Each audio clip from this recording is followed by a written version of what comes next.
Yah, lobsterku kena kanibal nih. Gimana caranya, Mas? Ayo kita jawab.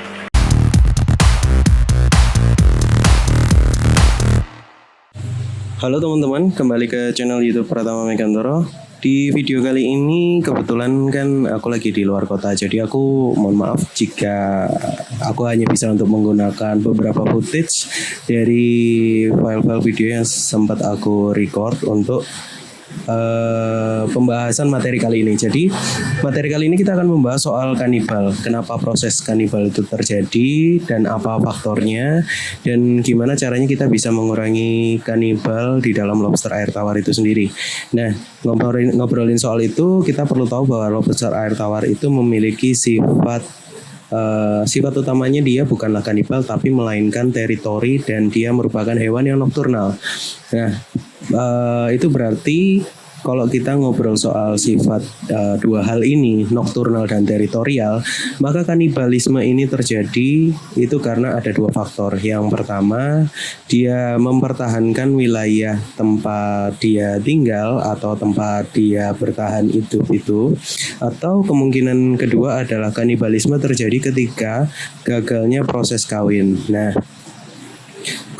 untuk teman-teman ketahui juga, ketika proses kawin terjadi, ini kan adanya jantan dan betina, dia kawin di dalam shelternya. Nah, shelter yang dipakai pun kalau misalkan shelternya terlalu kecil dengan ukurannya, bisa jadi dia tidak akan mau untuk kawin ketika jantannya masuk ke dalam si shelternya si betina. Akhirnya betinanya akan mempertahankan teritorinya. Padahal maksudnya jantannya masuk ini ingin untuk kawin. Ya, ada sepeda motor lewat. sorry. Jadi seperti itu.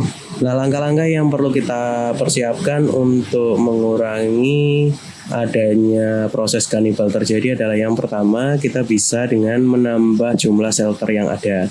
Jadi jika kapasitas kolam kita adalah per 1 meter persegi, itu kan bisa diisi 10. Kalau mau agak padat 20, maka jumlah shelternya bisa 1 atau 1,5 kali dari total populasi yang ada. Jadi masih ada shelter yang kosong. Fungsinya apa? Ketika nanti si lobster itu menginginkan untuk kawin, kemudian ada lobster yang tidak mau kawin, tidak ada proses perebutan teritori yang terjadi. Kemudian yang kedua, untuk mengurangi kanibal, maka selain kepadatan dan jumlah shelter yang harus dimasukkan, ukuran shelter yang teman-teman pakai itu harus paling tidak mengikuti 2 kali dari ukuran si lobster itu tadi. Jadi shelter ini kan sebenarnya dipakai mereka untuk berkembang biak, untuk makan, membuang kotoran, itu mereka semua lakukan di shelter. Nah, kayak ini nih, ini ada kepalanya yang habis di kanibal. Jadi seperti itu. Ketika shelter ukurannya pas dengan ukuran si lobsternya, maka ya yang terjadi mereka pasti akan perebutan wilayah di situ, dan kalau kawin mereka pun akan kesulitan untuk kawin juga. Ya, ada sepeda motor lewat lagi. Sorry. Nah, yang harus dilakukan sih paling tidak pertama adalah shelter.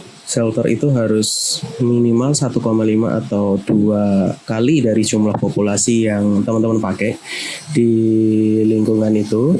Kemudian yang kedua adalah berapa banyak lobster yang teman-teman masukkan di situ, berapa ukuran yang teman-teman masukkan di dalam satu kolam. Kemudian berapa ukuran shelter yang dipakai.